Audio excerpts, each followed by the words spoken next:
Nuevamente hola a todos y todas. En este video vamos a tratar la unidad temática número 9, circuitos con inducción mutua, que es la última de las 9 unidades de Electrotecnia 1.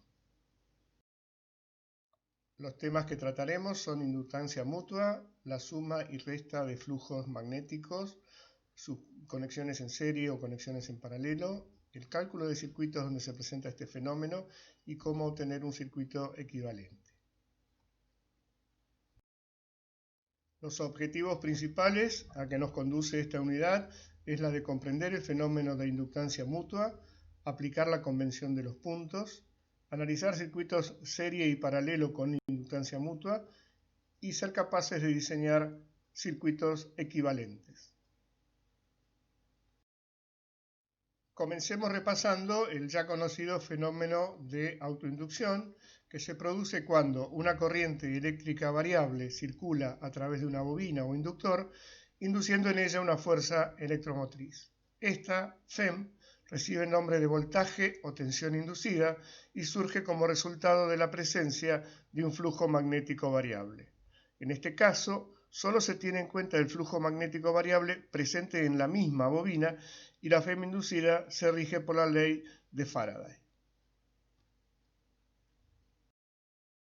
La inductancia mutua, por su parte, se presenta cuando dos bobinas están lo suficientemente cerca como para que el flujo magnético de una influya sobre la otra. Los circuitos que hemos considerado hasta el momento se pueden considerar como acoplados conductivamente, porque la corriente de una malla afecta a la malla vecina a través de la conducción en un elemento común a ambas. Cuando dos mallas, con o sin contacto entre ellas, se afectan mutuamente a través del campo magnético generado por una de ellas o por ambas, se dice que están acopladas magnéticamente. La inductancia mutua es la capacidad de un inductor de inducir voltaje a un inductor vecino medida en henrys. Para explicar el fenómeno, vamos a comenzar con el circuito de la izquierda, donde podemos observar que no hay conducción común entre las dos partes del circuito, básicamente entre las bobinas L1 y L2. Si aplicamos una corriente variable I1 a la bobina L1, esta va a producir un flujo variable que va a inducir un voltaje en el circuito abierto 2 de magnitud M sub 2, 1 por la derivada de la corriente 1 respecto del tiempo. Mientras que si vemos el circuito de la derecha, ahora mantenemos abierto el circuito primario, B1 y L1, y aplicamos una corriente variable I2 a la bobina L2. Esto va a ocasionar, por acoplamiento magnético, una tensión inducida en la bobina L1 igual a M12 por la derivada de I2 respecto del tiempo. Si bien la imagen que aquí les presento no está relacionada directamente con campos magnéticos, ilustra bien el fenómeno que estamos analizando, porque la inductancia mutua se presenta cuando dos bobinas están lo suficientemente cerca como para que el flujo magnético de una influya sobre la otra. Esto, con un poco de imaginación, es lo que nos muestran estas ondas sobre el agua. En el análisis de circuitos, la llamada convención de los puntos, se utiliza para indicar la polaridad del voltaje de dos componentes mutuamente inductivos, como es el caso aquí de las bobinas L1 y L2.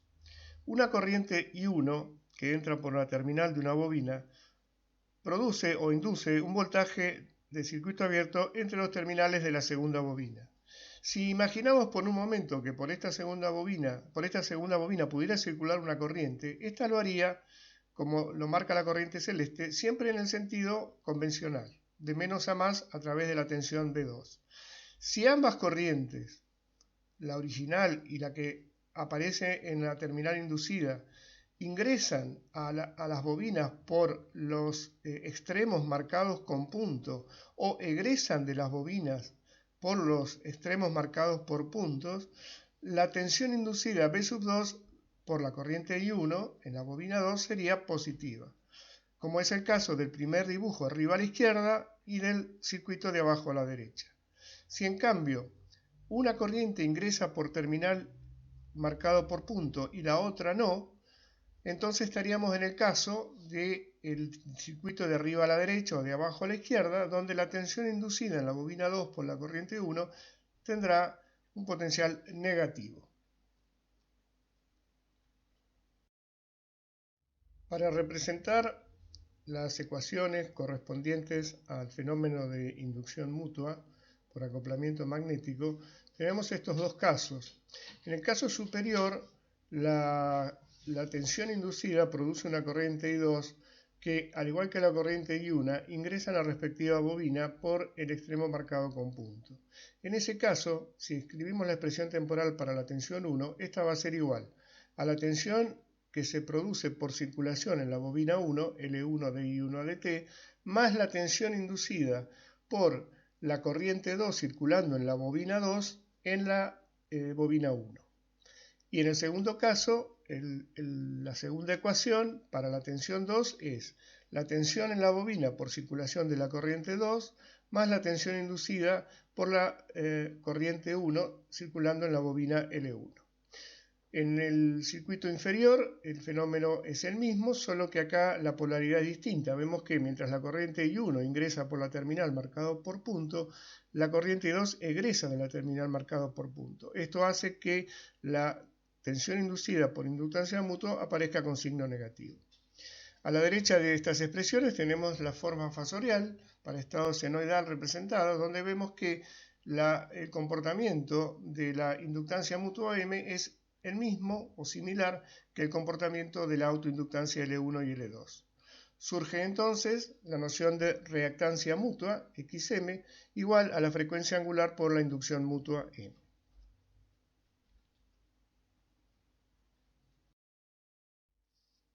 Aunque la inducción mutua M es siempre una cantidad positiva, el voltaje mutuo inducido, M de I a dt, puede ser negativo o positivo.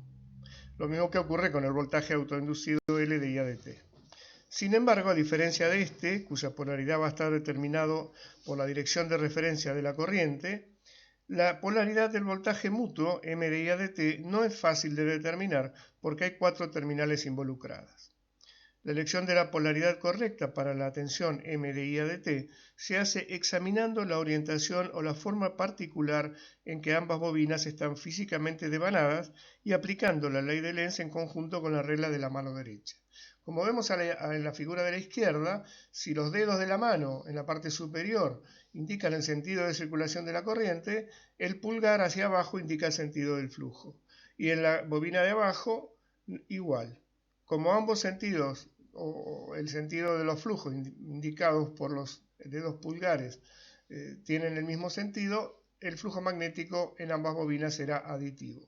Mientras que en la figura de la derecha vemos que en la parte de abajo la bobina está devanada igual que en la figura de la izquierda, así que el flujo va hacia abajo, pero en la bobina superior está devanada en sentido opuesto, con lo que el flujo va hacia arriba según indica el dedo pulgar de esa mano derecha.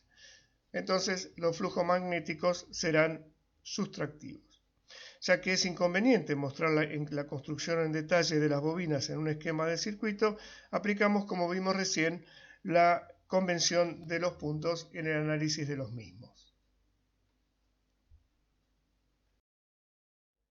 Con anterioridad vimos la energía almacenada en una bobina, ahora vamos a determinar la energía almacenada en bobinas magnéticamente acopladas.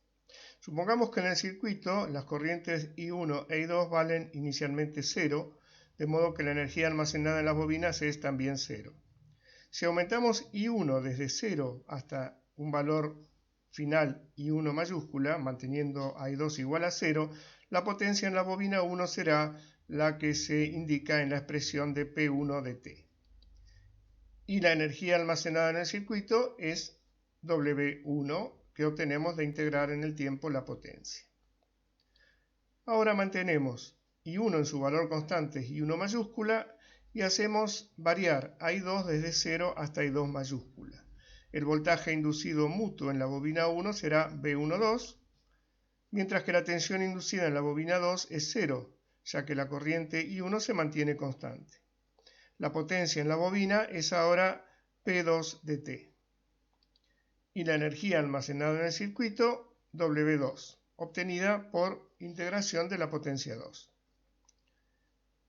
La energía total almacenada en las bobinas cuando I1 e I2 han alcanzado valores constantes, entonces será la suma de W1 más W2, como se muestra en la expresión recuadrada en color amarillo. Si invertimos el orden en que las corrientes alcanzan sus valores finales, es decir, primero aumentamos I2 de 0 a I2 mayúscula y luego aumentamos I1 de 0 a I1 mayúscula, la energía total almacenada en las bobinas es la que aparece en la expresión recuadrada en color celeste. Como esta expresión es la misma que la que obtuvimos antes, que está representada aquí arriba, la única diferencia es que antes escribimos m de 1 a 2 y ahora m de 2 a 1, pero es evidente que la energía total almacenada debe ser la misma, independientemente de cómo se alcancen las condiciones finales. Esto por sí solo demuestra que m1,2 es igual a m2,1 y por lo tanto de ahora en más simplemente lo llamaremos m a la inducción mutua. Y las expresiones quedarán escritas de esta manera, con el más o con el más menos, ya que como la ecuación la obtuvimos suponiendo que los flujos eran aditivos, si hubieran sido sustractivos hubieran aparecido con el signo menos, como se muestra en la expresión que apareció recién.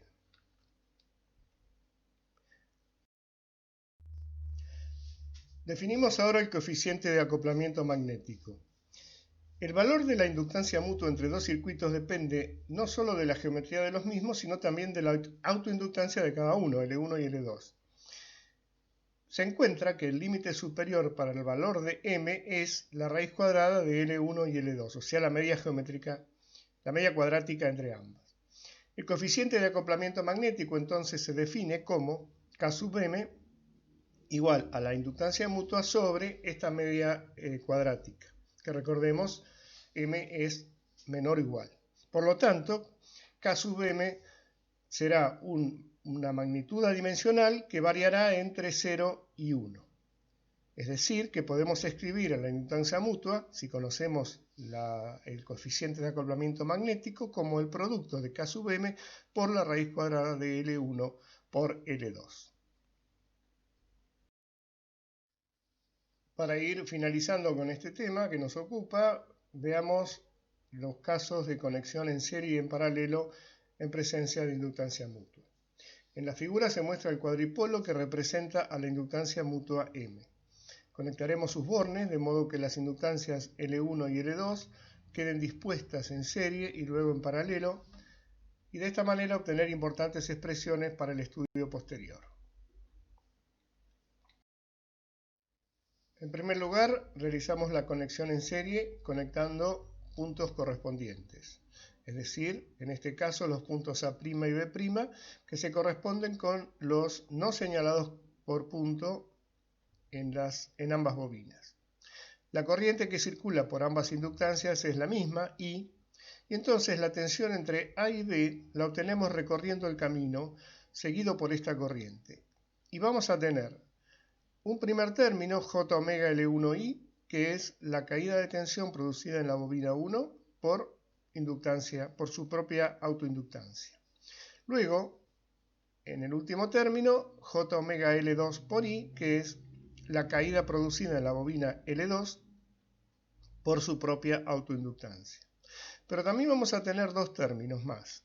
La corriente I1 al circular por L1 induce una tensión en L2 por inductancia mutua, J omega MI, que es negativo por lo que dijimos anteriormente de la convención de los puntos. Y ese término se repite cuando la misma corriente I circula por L2 e induce una tensión en L1. De ahí que aparezca dos veces.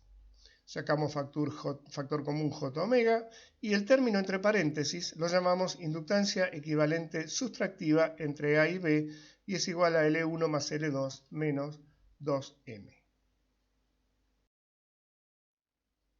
Repetimos la conexión en serie, pero ahora conectando puntos no correspondientes. Es decir, vemos que la corriente I común a ambas bobinas ingresa en L1 por el extremo marcado por punto y ingresa también en L2 por el extremo marcado por punto. Entonces, cuando planteamos la ecuación entre A y B', nos vamos a encontrar con los 4 términos de antes, pero ahora los 2 términos debidos a la inductancia mutua son positivos. De esta manera, sacando factor común J omega, encontramos que el término entre paréntesis son todos positivos y llamamos a esto entonces inductancia equivalente aditiva entre A y B'. Las dos conexiones en serie que recién mostramos nos proporcionan un medio de medir la inductancia mutua entre bobinas M, previo a haber obtenido las inductancias equivalentes de cada conexión, LE+, aditiva, y LE- sustractiva.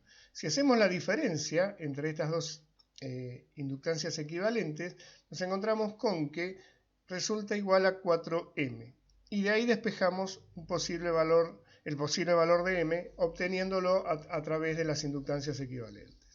Si las medidas se hacen en régimen sinusoidal permanente, entonces resultarán como se indica aquí abajo a la derecha en los términos fasoriales. Y aparecerá como resultado la reactancia mutua M. También podemos hacer la conexión en paralelo de las bobinas.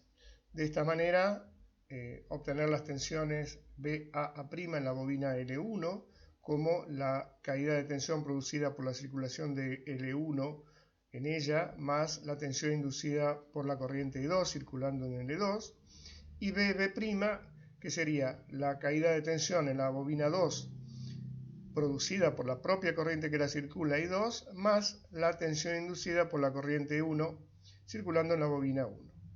Si trabajamos estas expresiones para la inductancia equivalente del circuito, vamos a encontrarla como L paralelo más, que es la expresión que figura ahí abajo. Si ahora conectamos en paralelo puntos no correspondientes, fíjense que hemos cambiado el extremo con punto marcado para la bobina 2. La expresión para la inductancia equivalente del circuito de la figura es la que aparece abajo, donde simplemente se encuentra un cambio de signo. Muy bien, con esto hemos terminado no solo la unidad temática número 9, sino hemos completado todos los temas de teoría de Electrotecnia 1. Ha sido un gusto compartir este año tan especial con ustedes. Ojalá el año que viene podamos encontrarnos en la presencialidad como es la forma habitual de trabajo. Aunque no hay duda que esta modalidad también es muy, muy interesante. Les deseo lo mejor a todos y a todas y bueno, me despido. Soy el profesor Gustavo Bacino.